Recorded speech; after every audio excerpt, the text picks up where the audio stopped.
From hiding things inside boxing gloves to entering fights all juiced up, these are times fighters got caught cheating. And first off, here's a sneaky cheater. Antonio Margarito was caught applying plaster of Paris on his wraps, a material that hardens when it comes in contact with sweat. This guy had been using this technique to badly bruise and cut his opponents. However, he got caught by Mosley's trainer. His hands were rewrapped and later suffered a well-deserved beating by Mosley after being expelled along with a year-long suspension. Mosley's trainer sure saved a lot of boxers that day. Up next, there's Mr. Mayweather being accused of IV usage versus Pacquiao. Now I know Mayweather fanboys don't like to hear this, but your GOAT ain't an angel, boys. Floyd was seen as front in the boxing sport against the use of steroids. But after these reports, people started wondering whether that was all just an act. Come on, his response does seem sneaky and shady. However, he was cleared by NSAC.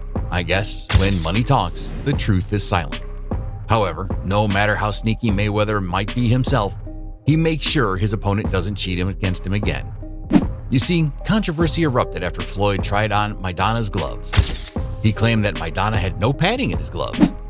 Let's be real, there's no way in hell an official fight glove can crumble up like that. Gotta give Floyd his props. When it comes to his job, he is a master of the trade. Now, moving from no padding scandals to illegal padding.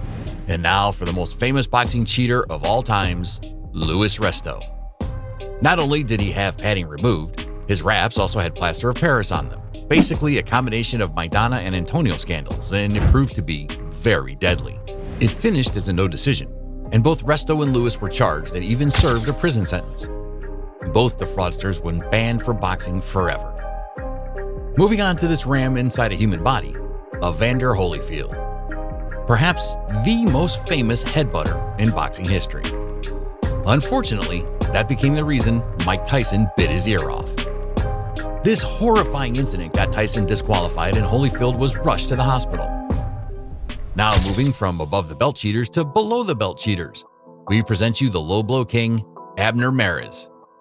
It's a common scam that boxers use, but a total of 25 low blows that went unsuspended tells us that referee Russell Mora is either the most incompetent official in the sport or the most corrupt. Boxing can be rotten to the core at times. Next, we have the eye-burning ointment. Adding eye-burning substances on gloves is one of the worst ways any boxer can cheat. Sonny requested his team to burn his gloves, which gave him a huge advantage. However, Ali was able to continue through the fight and was victorious. Although he literally floated like a butterfly and stung like a bee in this match. Sonny got what he deserved, but the glove-burning theory has never been proven truthful. Up next, we have greased GSP. In between his championship fight, his trainer can be seen greasing his shoulders and back, which is not permitted. GSP claimed after the fight that he didn't know what was happening, just like a primary school kid when he gets caught cheating. Instead, GSP blamed the defeat of BJ Penn on this kiss that caused BJ to lose his focus. Now moving to another UFC legend, Anderson Silva.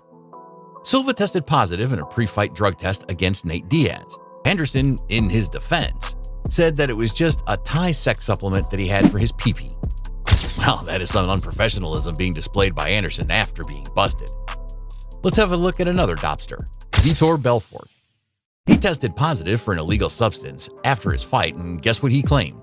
He said that he was unaware that the supplement he took contained the illegal substance. However, his second excuse was even more childish. He claimed that everybody's doping, so why shouldn't he? Man, everybody's doping, man. UFC, even John Jones can fight in different organizations. And if you think that's childish, wait till you hear the next one. The Mexican star boy, Canelo Alvarez, tested positive for illegal substances and later blamed it on the Mexican cow's meat. So if somebody knocks someone out in Mexico, they can just say, it was the meat. Honestly, I don't know what's more childish, the dog ate my homework or it was the meat. Now I present you the swindler, Thiago Silva. Silva provided a wrong urine sample at UFC 125, and the fight decision was overturned. He got a 1-year ban from UFC. However, he made his return at UFC 130 and provided the right urine sample this time, but tested positive for illegal substances. But this time, he was only suspended for 6 months.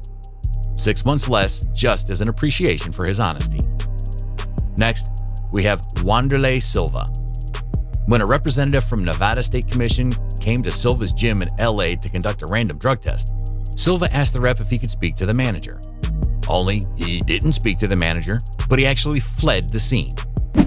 Switching over to Max Figures, I've got Jake LaMotta for you. Prior to his match against Billy Fox in 1947, LaMotta's brother got approached by the Mafia.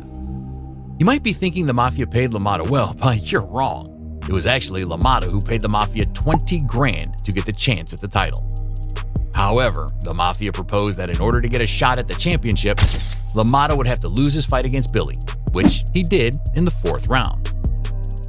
Now for the guy who earned himself the reputation of being the dirtiest fighter of all time, Mike Kyle. This guy has done everything that you should not do. Not only did he land an illegal soccer kick, but to make things even worse, he kept punching Olson even though he was unconscious. Looks like he turned on his beast mode, but couldn't turn it off. And it resulted in him immediately getting disqualified and faced indefinite suspension. Hector Lombard, known for his knockout power, tested positive for anabolic steroid usage in a post-fight test. The decision was overturned and he was handed a 1-year suspension. Just like other fighters on this list, Lombard did not appeal and ultimately accepted his punishment. Dillian Whyte is another boxer who has failed a number of drug tests. He got a 2-year suspension back in 2012, and recently, when he was up against Anthony Joshua, irregularities were again detected in the pre-fight drug screen.